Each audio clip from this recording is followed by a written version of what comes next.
Hello and welcome back to my channel Anurag law classes. हम पढ़ रहे थे ह्यूमन रिसोर्स मैनेजमेंट और आज का हमारा टॉपिक रहेगा जॉब इवैल्यूएशन। अगर आपको मेरी वीडियो अच्छी लगती है तो लाइक और शेयर कर सकते हैं, चैनल को सब्सक्राइब कर सकते हैं। तो चलिए शुरू करते हैं वीडियो को। तो जॉब इवैल्यूएशन एक सिस्टमेटिक प्रोसेस है जिसको यूज़ किया जाता है डिटरमाइन करने के लिए कि रिलेटिव वर्थ क्या है जॉब की, कि जॉब की वर्थ क्या है एक ऑर्गेनाइजेशन के अंदर। तो प्राइमरी पर्पस जो होता है जॉब इवैल्यूएशन का वो ये होता है कि ये एस्टेब्लिश करता है एक फेयर और इक्विटेबल पे स्ट्रक्चर। और ये कैसे करता है, ये असेस करके करता है वैल्यू को, ईच जॉब की जो वैल्यू होती है उसको असेस करके। और ये वैल्यू को कैसे असेस करता है, इसमें ये वेरियस क्राइटेरिया के ऊपर बेस्ड होता है। और ये हेल्प करता है कि इंश्योर करने के लिए एम्प्लॉयज़ को सही से सैलरी मिल रही है, अप्रोप्रिएटली कंपनसेटेड किया जा रहा है उनकी जॉब की रिस्पॉन्सिबिलिटीज, स्किल और कंट्रीब्यूशंस के अकॉर्डिंग। नेक्स्ट अब मीनिंग देख लेते हैं। तो इसमें हम एनालाइज करते हैं और असेस करते हैं ड्यूटीज़, रेस्पॉन्सिबिलिटीज़ और रिक्वायरमेंट डिफरेंट जॉब की, ताकि हम एस्टेब्लिश कर पाएँ वर्थ क्या है उस जॉब की ऑर्गेनाइजेशन के अंदर। ये हमें एक स्ट्रक्चर्ड अप्रोच प्रोवाइड करता है जॉब इवैल्यूएशन, ताकि हम डिटरमाइन कर पाएँ कि एप्रोप्रिएट कंपनसेशन क्या रहेगा उस वेरियस जॉब पोजीशन के लिए। और इसमें फैक्टर को कंसीडर किया जाता है जैसे कि स्किल, एफर्ट, रेस्पॉन्सिबिलिटी और वर्किंग कंडीशन। अब इसके ऑब्जेक्टिव्स देख लेते हैं। तो ये एस्टेब्लिश करता है फेयर पे स्ट्रक्चर को, ये इंश्योर करता है इक्विटेबल कंपनसेशन को डिफरेंट रोल्स के लिए जो कि बेस्ड होता है उनकी वैल्यू के ऊपर ऑर्गेनाइजेशन के अंदर। इसमें नेक्स्ट आता है मेंटेन इंटरनल इक्विटी। इसमें क्रिएट किया जाता है एक कंसिस्टेंट पे स्ट्रक्चर जो कि रिफ्लेक्ट करता है रिलेटिव वर्थ क्या है जॉब्स की एक ऑर्गेनाइजेशन के अंदर। नेक्स्ट आता है फैसिलिटेट एक्सटर्नल कंपैरिजन। तो ये प्रोवाइड करता है डेटा बेंचमार्किंग के लिए और कंपनसेशन के लिए इंडस्ट्री के स्टैंडर्ड्स के अगेंस्ट और कंपेटिटर्स के अगेंस्ट। नेक्स्ट आता है सपोर्ट ऑर्गेनाइजेशनल डिसीजन मेकिंग। इसमें एड किया जाता है वर्कफोर्स प्लानिंग में, जॉब रीडिजाइनिंग में और करियर डेवलपमेंट स्ट्रेटजीज में। अब मेथड देख लेते हैं जॉब इवैल्यूएशन के। तो इसमें बहुत सारे मेथड आते हैं जॉब इवैल्यूएशन के, हर एक के पास अपनी अप्रोच होती है और उनकी कुछ एडवांटेज और डिसएडवांटेज है। तो पहला मेथड है रैंकिंग मेथड।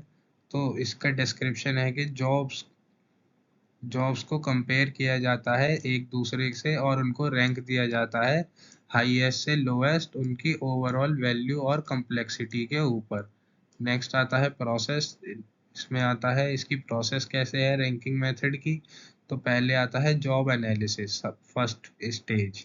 तो इसमें हम डिटेल्ड इंफॉर्मेशन गैदर करते हैं हर एक जॉब के बारे में। नेक्स्ट आता है रैंकिंग। तो फिर हम रैंक करते हैं जॉब का वर्थ के अकॉर्डिंग और कॉम्प्लेक्सिटी के अकॉर्डिंग। नेक्स्ट आता है रिव्यू। तो इसमें इंश्योर किया जाता है कि रैंकिंग जो है वो अलाइन कर रही हो ऑर्गेनाइजेशन गोल्स के साथ और कंपनसेशन स्ट्रक्चर के साथ। नेक्स्ट आता है एडवांटेजेस। तो ये सिंपल और इजी टू अंडरस्टैंड होता है और क्विक टू इम्प्लीमेंट होता है।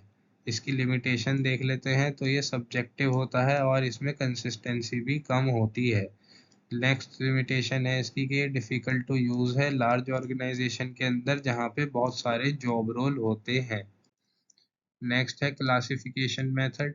तो इसमें जॉब्स को ग्रुप कर दिया जाता है एक प्री डिफाइंड क्लासेस और ग्रेड के अंदर, जो कि और ये बेस्ड होते हैं ड्यूटीज, रेस्पॉन्सिबिलिटी और रिक्वायरमेंट्स के अकॉर्डिंग। नेक्स्ट आता है इसका प्रोसेस कैसे होता है। तो हम पहले करते हैं डेवलप जॉब क्लासेस। तो इसमें हम डिफाइन करते हैं जॉब की क्लासेस और ग्रेड क्या क्या रहेंगे एक, और उनका सबका स्पेसिफिक क्राइटेरिया होता है। नेक्स्ट आता है जॉब एनालिसिस। तो इसमें हम एनालाइज करते हैं जॉब को और डिटरमाइन करते हैं कि कौन सी क्लास और ग्रेड से वो जॉब बिलोंग करता है। नेक्स्ट आता है असाइन जॉब। तो इसमें कैटेगराइज करते हैं हम जॉब को एक अप्रोप्रिएट क्लास में और ग्रेड में। फिर नेक्स्ट आता है एडवांटेज। तो इसमें हम एक स्ट्रक तो ये क्लासिफिकेशन मेथड एक स्ट्रक्चर्ड फ्रेमवर्क है जॉब इवैल्यूएशन के लिए। नेक्स्ट आता है एडवांटेज के फैसिलिटेट करता है, फैसिलिट के मदद करता है डेवलपमेंट में क्लियर पे स्ट्रक्चर के बारे में। नेक्स्ट आता है लिमिटेशन, तो ये इनफ्लेक्सिबल होता है और डिफ़िकल्ट टू एडजस्ट होता है यूनिक जॉब रोल के लिए। नेक्स्ट आता है कि इसमें केयरफुल डेवलपमेंट की ज़रूरत होती है जॉब क्लासेस और ग्रेड की।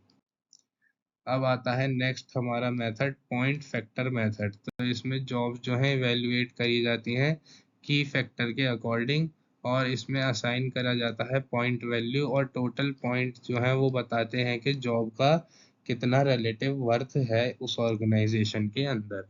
अब इसकी प्रोसेस देख लेते हैं। तो इसमें पहले हमें आइडेंटिफाई करने होते हैं फैक्टर। इसमें आइडेंटिफाई फैक्टर, तो इसमें डिटरमाइन करते हैं हम की फैक्टर क्या होंगे, जैसे कि स्किल, एफर्ट, रिस्पॉन्सिबिलिटी, जो कि रेलिवेंट होते हैं जॉब इवैल्यूएशन के लिए। नेक्स्ट आता है डिफाइन लेवल, तो इसमें हम डिफाइन करते हैं डिफरेंट लेवल हर एक फैक्टर के लिए। नेक्स्ट आता है असाइन पॉइंट, तो इसमें हम एलोकेट करते हैं पॉइंट्स को, जो कि बेस्ड होता है उनके लेवल के ऊपर हर एक फैक्टर के जॉब के लिए। नेक्स्ट आता है टोटल पॉइंट, तो इसमें हम सम करते हैं पॉइंट्स का, ताकि हम डिटरमाइन कर सकें कि जॉब का रिलेटिव वर्थ क्या है। नेक्स्ट आता है एडवांटेज, तो ये हमें एक डिटेल्ड और क्वांटिटेटिव अप्रोच मिलती है पॉइंट फैक्टर मेथड से। नेक्स्ट है कि ये हमें अलाउ करता है कि हम क्लियर कंपैरिजन कर पाएँ डिफरेंट डिफरेंट जॉब्स के बीच में। नेक्स्ट आती है लिमिटेशन, तो ये कॉम्प्लेक्स हो जाता है और टाइम कंज्यूमिंग हो जाता है इम्प्लीमेंट करने के वक्त। नेक्स्ट आता है कि इसमें बहुत ज़्यादा रेगुलर अपडेट की ज़रूरत होती है रेलिवेंट बने रहने के लिए। अब नेक्स्ट आता है फैक्टर कंपैरिजन मेथड, तो इसमें जॉब्स को इवेल्युएट करा जाता है उनके कंपैरिजन और की फैक्टर के आधार पे, और इसमें जो फैक्टर होता है वो असाइन किया जाता है मॉनेटरी वैल्यू के। इसमें जो हर एक फैक्टर होता है उनकी मॉनेटरी वैल्यू होती है। तो टोटल वैल्यू जो है वो बताती है कि जॉब में कितना कंपनसेशन दिया जाना चाहिए। तो इसकी प्रोसेस देख लेते हैं। तो इसमें पहला है आइडेंटिफाई फैक्टर, तो इसमें हम डिटरमाइन करते हैं की फैक्टर क्या है रेलिवेंट जॉब इवैल्यूएशन के लिए, की फैक्टर क्या है रेलिवेंट जॉब इवैल्यूएशन के लिए। और नेक्स्ट आता है इसमें कि हम एस्टेब्लिश बेंचमार्क, तो इसमें हम सेट करते हैं बेंचमार्क जॉब के लिए, और इसमें हर एक फैक्टर को इंक्लूड किया जाता है और ये असाइन होते हैं मॉनेटरी वैल्यूज़ के साथ। नेक्स्ट आता है कंपेयर जॉब, तो इसमें हम इवेल्युएट करते हैं जॉब को बेंचमार्क के अगेंस्ट और असाइन करते हैं हम वैल्यूज़ अकॉर्डिंगली। नेक्स्ट आता है कैलकुलेट कंपनसेशन, तो इसमें हम सम करते हैं सभी वैल्यूज़ का और डिटरमाइन करते हैं कि जॉब के कंपनसेशन का लेवल क्या रहेगा। अब नेक्स्ट आती है एडवांटेज, तो इसमें हम कंबाइन करते हैं क्वालिटेटिव और क्वांटिटेटिव एस्पेक्ट्स को। नेक्स्ट एडवांटेज है कि ये हमें एक डिटेल्ड और फ्लेक्सिबल अप्रोच प्रोवाइड करता है जॉब इवैल्यूएशन के लिए। नेक्स्ट आती है लिमिटेशन, तो इसमें हमें केयरफुल एस्टेब्लिशमेंट करनी होती है बेंचमार्क की और फैक्टर वैल्यूज़ की। नेक्स्ट लिमिटेशन है कि ये बहुत कॉम्प्लेक्स होता है और इसमें रेगुलर अपडेट की ज़रूरत होती है। अब नेक्स्ट आता है हमारा हे मेथड, तो इसमें ये एक स्पेसिफिक पॉइंट फैक्टर सिस्टम है जो कि इवेल्युएट करता है जॉब को तीन प्राइमरी फैक्टर्स के ऊपर। पहला है नो हाउ, सेकंड है प्रॉब्लम सॉल्विंग, और तीसरा है अकाउंटेबिलिटी। तो इसकी प्रोसेस देख लेते हैं। तो पहला है नो हाउ, तो इसमें असेस किया जाता है स्किल को, नॉलेज को, एक्सपीरियंस जो चाहिए होता है जॉब के लिए। नेक्स्ट आता है प्रॉब्लम सॉल्विंग, तो इसमें इवेल्युएट करी जाती है कॉम्प्लेक्सिटी और डिफ़िकल्टी प्रॉब्लम्स जो फेस करी जाती हैं एक जॉब के अंदर। नेक्स्ट आता है अकाउंटेबिलिटी, तो इसमें मेजर करी जाती है रिस्पॉन्सिबिलिटी और इम्पैक्ट जो कि उस जॉब के लिए रिक्वायर्ड होती है ऑर्गेनाइजेशन के अंदर, कि उस जॉब का क्या रिस्पॉन्सिबिलिटी और क्या इम्पैक्ट है ऑर्गेनाइजेशन के अंदर। इसमें नेक्स्ट आता है एडवांटेज, तो ये हमें एक डिटेल्ड और सिस्टमेटिक अप्रोच देता है। नेक्स्ट है कि इसमें हम क्रिटिकल फैक्टर्स जो जॉब वैल्यू को अफेक्ट करते हैं उन पे फोकस कर सकते हैं। नेक्स्ट लिमिटेशन आती है, तो लिमिटेशन में के इसके लिए स्पेशलाइज्ड नॉलेज और एक्सपर्टीज़ की ज़रूरत होती है। नेक्स्ट लिमिटेशन है कि ये टाइम कंज्यूमिंग और कॉस्टली टू इम्प्लीमेंट होता है। अब समरी देख लेते हैं वीडियो की। तो हमने जॉब इवैल्यूएशन पढ़ा, जो कि एक क्रूशियल प्रोसेस है डिटरमाइन करने के लिए कि रिलेटिव वर्थ क्या है जॉब की एक ऑर्गेनाइजेशन के अंदर। ये इंश्योर करता है कि फेयर कंपनसेशन मिले, सपोर्ट करता है ऑर्गेनाइजेशन के डिसीजन मेकिंग को। अब जॉब इवैल्यूएशन के मेन मेथड थे। पहला मेथड था रैंकिंग मेथड। ये सिंपल और क्विक होता है, मगर ये सब्जेक्टिव होता है और लेस डिटेल्ड होता है। नेक्स्ट था क्लासिफिकेशन मेथड। ये स्ट्रक्चर्ड और क्लियर होता है, मगर इसमें फ्लेक्सिबिलिटी कम होती है। नेक्स्ट था पॉइंट फैक्टर मेथड। ये डिटेल्ड और क्वांटिटेटिव होता है, मगर ये कॉम्प्लेक्स और टाइम कंज्यूमिंग भी होता है। नेक्स्ट आता है फैक्टर कंपैरिजन मेथड। तो इसमें कंबाइन करे जाते हैं क्वालिटेटिव और क्वांटिटेटिव एस्पेक्ट्स को, मगर ये इसके लिए केयरफुल सेटअप करना पड़ता है।